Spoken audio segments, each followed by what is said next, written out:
अस्सलाम वालेकुम स्टूडेंट्स। आज हम पढ़ेंगे नाइट्रोजन डाइऑक्साइड की properties. Nitrogen dioxide reddish brown gas होती है जिसकी स्मेल हाईली पंजेंट और इरिटेटिंग होती है। वाटर में ये रेडिली डिज़ोल्व होती है और इसका सोल्यूशन एसिडिक होता है। क्यों? क्योंकि नाइट्रोजन डाइऑक्साइड वाटर में डिज़ोल्व होने के बाद मिक्सचर देती है एसिड का, नाइट्रस एसिड और नाइट्रिक एसिड। इसी वजह से हम कहते हैं कि इसका वाटर में सोल्यूशन एसिडिक है। सबसे पहले हम इसकी पहली केमिकल प्रॉपर्टी डिस्कस करेंगे, टेम्परेचर का क्या इफेक्ट होता है उस पर। सबसे पहले देखेंगे कूलिंग पे क्या होता है। कूलिंग पर NO2 कन्वर्ट हो जाती है येलो लिक्विड में, इसको फ्रीज भी किया जा सकता है। फ्रीज होने पर कलरलेस सॉलिड में चेंज हो जाती है और डायमेरिक फॉर्म में आ जाती है। देखें डायमेरिक में डबल इसको कर दें N2O4 डाई नाइट्रोजन टेट्राऑक्साइड। ये जो वाइट सॉलिड आ जाता है आपके पास कलरलेस सॉलिड N2O4, अगर इसको हम हीट करें तो ये कैसे बिहेव करेगा। 140 डिग्री सेंटीग्रेड पर मिक्सचर में आपको NO2 और N2O4 दोनों मिलेंगे। अगर आप थोड़ा टेक्स्ट बुक खोल लें, ये आप यहाँ पे भी देख सकते हैं कि यहाँ पर इतना क्लियर नहीं है टेक्स्ट बुक, अगर आप सामने रख लें। यहाँ पर NO2 गैस है जो कि कूलिंग पर NO2 लिक्विड येलो लिक्विड में चेंज होती है। उसके बाद अगर हम इसको फर्दर फ्रीज करें तो वाइट कलर का सॉलिड आ जाता है N2O4। लेकिन यहाँ पर ये L क्यों लिखा हुआ है, लिक्विड फॉर्म को रिप्रेजेंट कर रहा है क्योंकि 140 डिग्री सेंटीग्रेड के ऊपर आपके पास मिक्सचर में लिक्विड भी मौजूद होगा और गैस भी मौजूद होंगे, दोनों एक दूसरे के साथ को एग्जिस्ट करेंगे। अगर हम NO2 को हीट देना जारी रखें तो 620 डिग्री सेंटीग्रेड के ऊपर डिकम्पोजिशन NO2 की कंप्लीट हो जाएगी और वो डिकम्पोज होके 2 मोल्स देगा NO के और 1 मोल देगा ऑक्सीजन गैस। तो हमने देखा कि हीटिंग पर और कूलिंग पर इसमें क्या क्या चेंजेस आते हैं। अब हम इसकी केमिकल प्रॉपर्टी नंबर 2 देखेंगे। अगर हम नॉन मेटेलिक या मेटेलिक एलिमेंट, मसलन फॉस्फोरस एक नॉन मेटल है, पोटेशियम मेटल है, कार्बन भी नॉन मेटल है, अगर इनको NO2 की प्रेजेंस में बर्न करवा दें तो क्या होगा कि ये सारे जो एलिमेंट्स हैं वो ऑक्सीडाइज हो जाते हैं। ऐसा क्यों होता है? ये आप पहला केमिकल जो इक्वेशन है ये आपको ये बता रही है कि NO2 की ये प्रॉपर्टी है, वो डिकम्पोज होकर NO में और ऑक्सीजन गैस देता है। ये ऑक्सीजन जो है वो मेटल हो या नॉन मेटल उसको उसके ऑक्साइड में चेंज कर देती है। अब फॉस्फोरस और NO2 है, NO2 खुद इट सेल्फ चेंज हो जाएगा NO में और इससे रिलीज होने वाली ऑक्सीजन जो होगी वो फास्फोरस को चेंज कर देगी P2O5। अब अगर आप इमेजिन करें पोटेशियम है तो तब क्या होगा, KO2 बन जाएगा। पोटेशियम का ऑक्साइड का फार्मूला होता है KO2। कार्बन के ऑक्साइड का फार्मूला होता है पोटेशियम के ऑक्साइड का फार्मूला होता है K2O और कार्बन के ऑक्साइड का फार्मूला होता है CO2। और आपने फिर उसी लिहाज से इस रिएक्शन को बैलेंस कर लेना है। थर्ड केमिकल प्रॉपर्टी क्या है कि NO2 को वाटर में अगर डिज़ोल्व कर दिया जाए in the absence of air तो फिर दो एसिड का मिक्सचर बनता है, तभी सोल्यूशन एसिडिक होता है वाटर NO2 का वाटर में। एक तो आपके पास नाइट्रिक एसिड आ जाता है HNO3 और दूसरा आपके पास आ जाता है नाइट्रस एसिड HNO2। लेकिन अगर यही रिएक्शन ऑक्सीजन की प्रेजेंस में करवाया जाए तो नाइट्रस एसिड आपको नहीं मिलेगा क्योंकि नाइट्रस एसिड भी इस ऑक्सीजन की प्रेजेंस में ऑक्सीडाइज होकर नाइट्रिक एसिड बन जाता है। सारा का सारा आपको प्रोडक्ट एक ही मिलेगा, nitric acid. Fourth chemical property NO2 की क्या है कि अगर हम NO2 को स्ट्रॉन्ग अल्कली मसलन NaOH या KOH में से पास करवा दें तो आपके पास मिक्सचर ऑफ सॉल्ट ऑब्टेन होता है। नाइट्राइट सॉल्ट भी बनेगा NaNO2 और नाइट्रेट कंटेनिंग सॉल्ट भी बनेगा NaNO3 और साइड प्रोडक्ट बनेगा वाटर। अगर हम यहाँ पर इमेजिन कर लें KOH स्ट्रॉन्ग अल्कली के तौर पर मौजूद है तो फिर KNO3 पोटेशियम नाइट्रेट सॉल्ट बनेगा और पोटेशियम नाइट्राइट सॉल्ट बनेगा KNO2 और साथ में वाटर भी प्रोडक्ट होगा, साइड प्रोडक्ट होगा। ये केमिकल इक्वेशन आपको स्ट्रॉन्ग अल्कली KOH और NO2 का रिएक्शन इंडिकेट कर रही है। जैसे कि मैंने आपको बताया था कि पोटेशियम नाइट्रेट और पोटेशियम नाइट्राइट बनेगा और साइड प्रोडक्ट वाटर होगा। नंबर 5th प्रॉपर्टी बहुत इम्पोर्टेंट, जो हमने पिछला ऑक्साइड कवर किया था उसमें हमने बताया था कि वो एक ऑक्सीडाइजिंग एजेंट भी है और रिड्यूसिंग एजेंट भी है। विद रिड्यूसिंग एजेंट वो रिड्यूस हो जाता है और विद ऑक्सीडाइजिंग एजेंट ऑक्सीडाइज हो जाता है। लेकिन इस ऑक्साइड के बारे में NO2 के बारे में आपने याद रखना है, इसमें दोनों प्रॉपर्टीज़ नहीं है। ये स्ट्रॉन्ग ऑक्सीडाइजिंग एजेंट है, ये सिर्फ रिड्यूसिंग एजेंट के साथ ही रिएक्ट करते हैं। फॉर एग्जांपल आपको यहाँ पर 3 रिड्यूसिंग एजेंट्स दिए हुए हैं, एक हाइड्रोजन सल्फाइड, एक फेरस सल्फेट और एक पोटेशियम आयोडाइड। अगर हम NO2 को H2S के साथ रिएक्ट करवाएं तो क्या होगा, NO2 स्ट्रॉन्ग ऑक्सीडाइजिंग एजेंट है, ये हाइड्रोजन सल्फाइड को ऑक्सीडाइज कर देगा। किस किस में, सल्फर में और वाटर में, और ख़ुद इटसेल्फ अपनी रिड्यूस फॉर्म में आ जाएगा NO में। ऑक्सीडेशन जो ऑक्सीडाइजिंग एजेंट होता है वो दूसरे को ऑक्सीडाइज कर देने के बाद खुद अपनी रिड्यूस फॉर्म में आ जाता है। रिडक्शन की 3 डेफिनेशन है, जिनमें से एक डेफिनेशन रिमूवल ऑफ ऑक्सीजन भी है। तो ये रिड्यूस हो रहा है, सामने नज़र आ रहा है आपको इसका चेंज कि ये NO2 से NO में कन्वर्ट हो रहा है।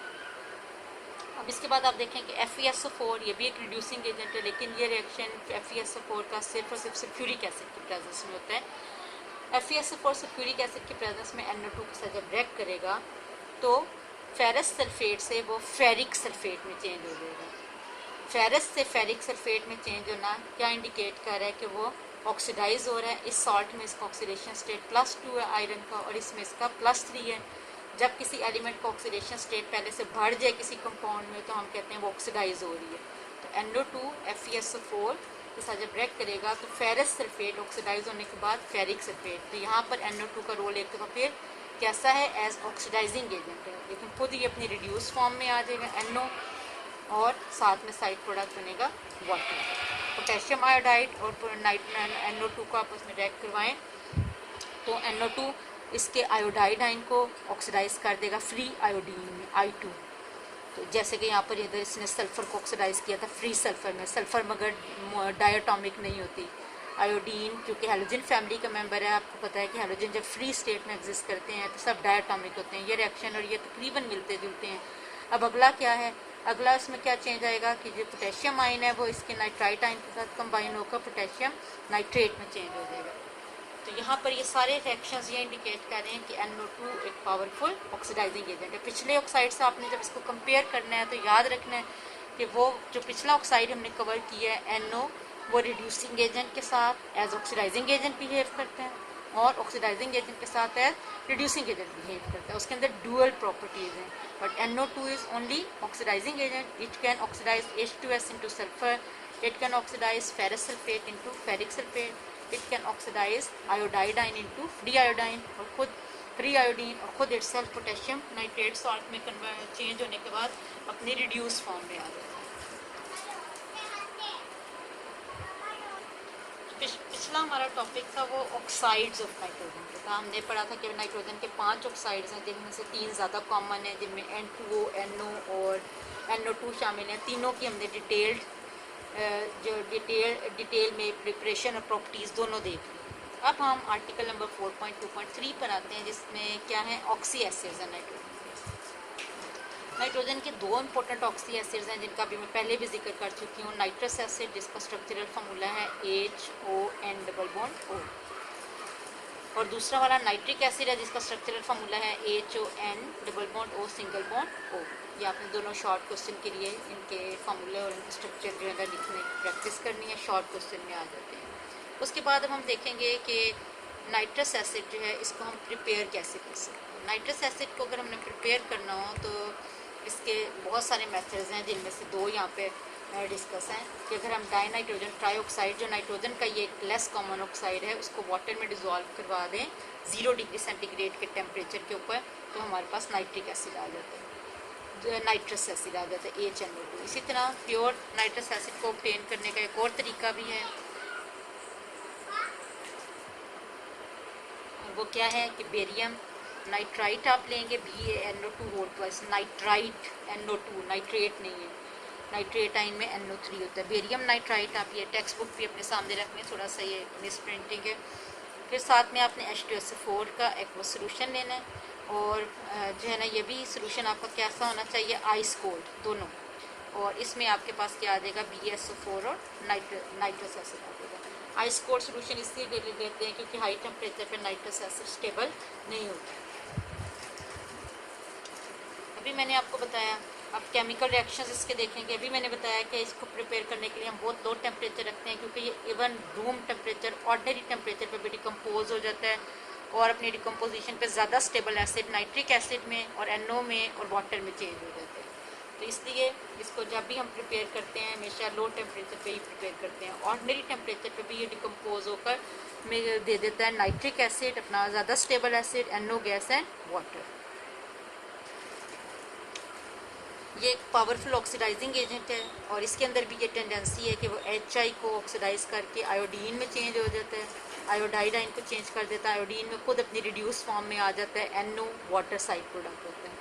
नाइट्रस एसिड ऑक्सीडाइजिंग एजेंट इसलिए यहाँ पे आपको डिटेल बताई हुई है कि किस तरह से ये ऑक्सीडाइजिंग एजेंट बताया जा रहा है कि जब ये डिकम्पोज होता है तो वाटर और NO देने के साथ साथ नेसेंट ऑक्सीजन रिलीज़ करता है। नेसेंट ऑक्सीजन कहते हैं मोनोटॉमिक ऑक्सीजन को, जो कि अभी डायटॉमिक फॉर्म में चेंज नहीं हुई थी। अब फर्स्ट कर लेते हैं, फिर आपके ऊपर वाली एग्जांपल में रिड्यूसिंग एजेंट HI था, अब आपका रिड्यूसिंग एजेंट इन्होंने सेकंड वाला लिया हुआ है SO2। तो क्या होगा कि SO2 वाटर की प्रेजेंस में और इस नेसेंट रिड्यूस, ये देखें वाटर कहाँ से आ रहा है, ये ऊपर प्रोडक्ट से ही आ रहा है और ये जो नेसेंट ऑक्सीजन है ये भी ऊपर वाला एक प्रोडक्ट है। तो ये क्या होगा कि वाटर और ऑक्सीजन की प्रेजेंस में चेंज हो जाएगी H2SO4 में। अगर आप इन दोनों इक्वेशंस को ऐड कर लें तो ऑक्सीजन दोनों साइड पर है, ये तो कैंसिल हो जाएगा और वाटर भी दोनों तरफ है, ये भी कैंसिल हो जाएगा। तो आपके पास ओवरऑल इक्वेशन में 2 मोल्स नाइट्रस एसिड के और फिर उसके बाद SO2 के आ जाएंगे और राइट साइड पर आपके पास आ जाएगा NO और H2SO4। ये रिएक्शन भी यही प्रूव कर रहा है, लेकिन ये स्प्लिट करके यहाँ पे आपको सिर्फ 2 स्टेप में बता दिया गया है कि नाइट्रस एसिड को ऑक्सीडाइजिंग एजेंट क्यों कहते हैं, क्योंकि वो नेसेंट ऑक्सीजन को रिलीज़ करता है जो कि ऑक्सीडाइजेशन में हेल्प। अगली एग्जाम्पल ये बता रही है आपको कि SnCl2 HCl की प्रेजेंस में नाइट्रस एसिड के साथ कैसे बिहेव करती है। नाइट्रस एसिड इसको ऑक्सीडाइज कर देता है SnCl2 की बजाय SnCl4 में। SnCl2 में टिन का ऑक्सीडेशन स्टेट +2 होता है, SnCl4 में +4। तो ये इंडिकेट कर रहा है कि ये भी ऑक्सीडाइज हो रहा है। मैंने पहले भी बताया था कि जब किसी एलिमेंट का ऑक्सीडेशन स्टेट पहले से बढ़ जाए तो इसका मतलब है वो ऑक्सीडाइज होगी, और ऑक्सीडाइज करने वाला जो एजेंट ऑक्सीडाइजिंग एजेंट है वो यहाँ पर नाइट्रस एसिड है। खुद ये ऊपर वाले रिएक्शंस की तरह रिड्यूस फॉर्म NO में आ जाएगा और साइड प्रोडक्ट यहाँ पे भी बनेगा वाटर। नाइट्रस एसिड में भी डुअल प्रॉपर्टीज है, ना सिर्फ ये ऑक्सीडाइजिंग एजेंट है बल्कि इसके साथ साथ ये एक रिड्यूसिंग एजेंट भी है। HNO2 स्ट्रॉन्ग ऑक्सीडाइजिंग एजेंट जैसे कि KMnO4 का एसिडिफाइड सोल्यूशन हो या ब्रोमीन वाटर हो, इनके साथ बिहेव करता है as reducing agent. KMnO4 sulphuric acid के साथ ये रिड्यूसिंग एजेंट के तौर पर बिहेव करता है। यहाँ पर अब आपके पास ये अपनी, क्योंकि ये रिड्यूसिंग एजेंट है तो रिड्यूसिंग एजेंट दूसरे को रिड्यूस करने के बाद खुद ऑक्सीडाइज हो जाता है। आप देख रहे होंगे कि HNO2 अब क्या बन गया, HNO3, ऑक्सीजन का इसमें इजाफा हो गया। रिड्यूसिंग एजेंट दूसरे को रिड्यूस करने के बाद खुद अपनी ऑक्सीडाइज फॉर्म में आ जाता है, HNO3 की फॉर्म में यहाँ पे आपको मिल रहा है। बाकी KMnO4 सल्फ्यूरिक एसिड के प्रेजेंस में और नाइट्रस एसिड के प्रेजेंस में क्या क्या प्रोडक्ट बनाएंगे, K2SO4, मैग्नीज बना देगा MnSO4, साइड प्रोडक्ट वाटर होगा, और नाइट्रस एसिड चूँकि रिड्यूसिंग एजेंट है ये इन दोनों को K2SO4 और MnSO4 में रिड्यूस कर देने के बाद खुद अपनी ऑक्सीडाइज फॉर्म में आ जाएगा HNO3। ये रिएक्शन भी ये इंडिकेट कर रहा है कि नाइट्रस एसिड चूँकि रिड्यूसिंग एजेंट है इन दोनों को तो रिड्यूस कर देगा HBr में, लेकिन खुद अपनी ऑक्सीडाइज फॉर्म में आ जाएगा HNO3। फोर्थ और फिफ्थ प्रॉपर्टीज़ क्या इंडिकेट कर रही हैं कि नाइट्रस एसिड भी एक एसिड ही है और ये अल्कलीज के साथ रह करके अपना सॉल्ट फॉर्म कर लेता है, सोडियम नाइट्राइट सॉल्ट और वाटर। अगर यहाँ पे KOH होता है तो पोटेशियम नाइट्राइट सॉल्ट बन जाता है। इसके अलावा फिफ्थ और लास्ट इसकी केमिकल प्रॉपर्टी जो आपकी बुक में मेंशन है वो यही है कि ऑर्गेनिक कंपाउंड्स जिनमें अमाइनो ग्रुप मौजूद है, जैसे यूरिया का फार्मूला होता है CONH2 अमाइनो बेंजीन में भी अमाइनो ग्रुप मौजूद होता है C6H5NH2। हर वो कंपाउंड जिसके अंदर अमाइनो ग्रुप मौजूद होता है नाइट्रस एसिड उसके साथ रिएक्ट जब करता है तो वो नाइट्रोजन गैस को रिलीज़ करता है। ये ऊपर वाले रिएक्शन में भी आपको नाइट्रोजन नज़र आ रही है और नीचे भी नाइट्रोजन। बाकी यहाँ पर हाइड्रोजन मौजूद है, ऑक्सीजन है, वाटर साइड प्रोडक्ट है, और कार्बन और ऑक्सीजन जो यूरिया में मौजूद है ये कार्बन डाइऑक्साइड के फॉर्म में निकल आएंगे।